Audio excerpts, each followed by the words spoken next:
We're making sure that we're not obligated to the inmate, that we're not dependent on the inmate. But that's why we're put in this position. We have to be better than them.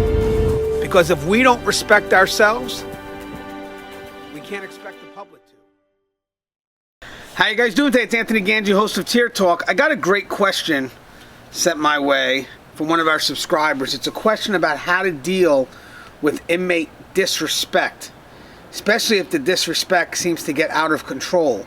So it's not just the one inmate disrespecting you, there's others. So when we get back from our sponsors, I'm going to read the question, give my advice, and then I'm going to forward this to you guys. Help us out.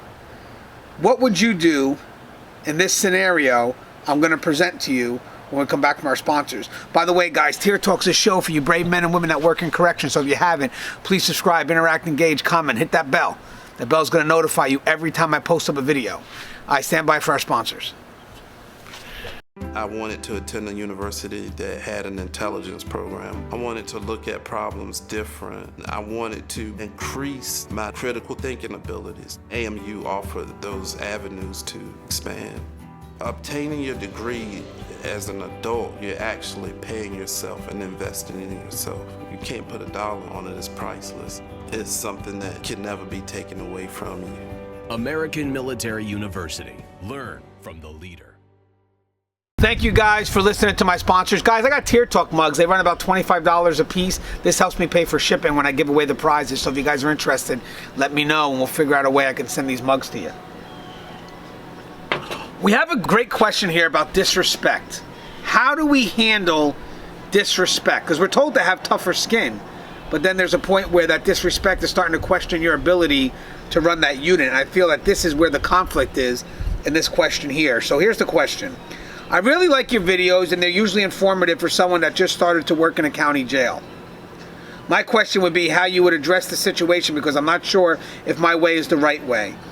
I'm overweight, so I get a lot of comments from inmates when I'm doing my rounds. My approach is to ignore the comments as long as they're not used when I'm giving a direct order to an inmate. So on rounds, I just ignore comments concerning my weight, but let's say it's count time or something, and I give a direct order to sit on the bunk or stand against the wall. If an inmate would make a comment about my weight, I would address the disrespect. I hope you understand what I'm trying to explain. Is this a good way, or should I handle it differently?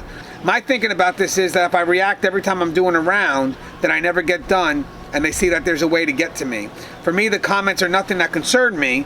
I've been overweight all my life and heard every remark, so it doesn't bother me. Just wanted to see if I'm on the wrong track.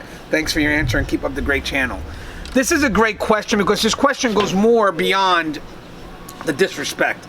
It actually goes to that, can you run that unit effectively? That's what, to me, it hits. Can you run this unit effectively? You know, I've had inmates that have disrespected me in the heat of a moment. Inmate's getting ready to go to lock, I'm putting handcuffs on the inmate, and the inmate starts flipping out and starts throwing out a whole mess of negative stuff towards me. But I still have control.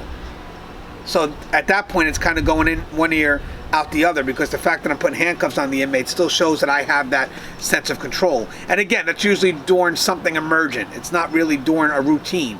This is happening for you during routines, when you're doing tours and just kind of doing the routine part of your job. So I'm not going to say that you have to write up everyone, even though at this point it may get to that point, because it looks like the one person's grandstanding, and now unfortunately all the other inmates are taking the free ride and they're actually joining in on this. And I think they find it as taking your sense of control away. And by ignoring it, it doesn't solve the issue. Sure, it may show that it doesn't bother you, but look what happened when you ignored it. It looks like it got out of control. So you need to bring that back in, which means that when it happens again, you need to find an individual that you're going to hold responsible for it.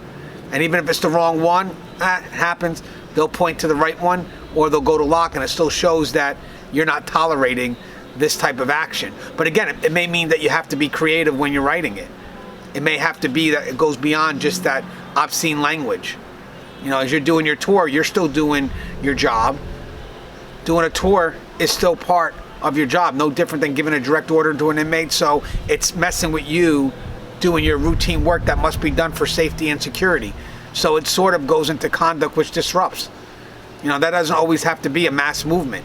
It could be just something that you have to get done at that time, which could be your tours. But it's definitely something that has to be addressed, especially at this point. And again, just to kind of reiterate, I've dealt with insults in the heat of the moment, and it's expected. Because again, you got an inmate, you get ready to send them a lock for whatever reason, they're going to be an idiot because they're angry. And then again, it doesn't happen all the time. It's more of a one-time occurrence, but I still have that control. I'm still putting handcuffs on the inmate so he can say whatever they want. At the end of the day, the bigger picture is I'm still the one in control. Your picture's slightly different. You're doing routine tours and inmates are saying whatever they want, and it's just getting worse. And what it shows is that you've lost that sense of control. So what you need to do is you need to get that sense of control back. You also need to talk to your supervisor and tell your supervisor, this is what I'm planning on doing. I'm not running to you for help, but I'm going to need your support because I have to bring this back to where it needs to be. And the supervisor should support that. But I'll tell you something, sometimes when you make the example of one, it stops the rest. But the problem is right now is it's gotten that far. So, love to get other people's comments here. Again, it is, you have to have a thick skin to work in corrections, I agree. But you have to balance that with, do you still seem to be in control? Do the inmates still see you as being in control? And from what you're telling me here, the control is lost. And even if it's your routine job, it doesn't matter. It's just as important as when you have that face-to-face interaction. Every part of what you do every day is extremely important for the safe and orderly running of the facility. So when you're doing those routine tours and they're saying stuff, especially in the masses, you're gonna have to control that. You're gonna have to even just get on one, not all, get on one. And hopefully that example will set for the rest of them and they'll say, okay, maybe it's best we don't do that anymore. Also, not everything has to deal with a write-up, by the way. Certain things could deal with you in that face-to-face interaction with that inmate that shows that that's something you're not going to tolerate. So it doesn't mean that you have to write up every form of disrespect, but you will address it because you will not be disrespected. And it kind of gives that inmate, okay, you got that off once, but don't think you're going to do it again. And then again, it sets that example. But the point is, the key of that interaction is it shows that you're in control. The inmate may get that initial remark of disrespect off, but then you go back and you take control. That's the key. Because right now, that you not responding is giving the control to the inmates. And they're going to run all day with that. You cannot allow that to happen. So bring that control back. You get disrespected, if you want to handle with a write-up or if you want to handle with that face-to-face interaction that lets that inmate know that that won't be tolerated, then you do it. But either way, whatever your reaction is, that reaction has to highlight that you are in control and not them. Guys, comment too. Give me your thoughts. I'm interested in what you think. And as always, guys, the show is Tear Talk. If you haven't, please subscribe, interact, engage, comment, hit that bell. That bell will notify you every time I post a video. As always, guys, stay safe.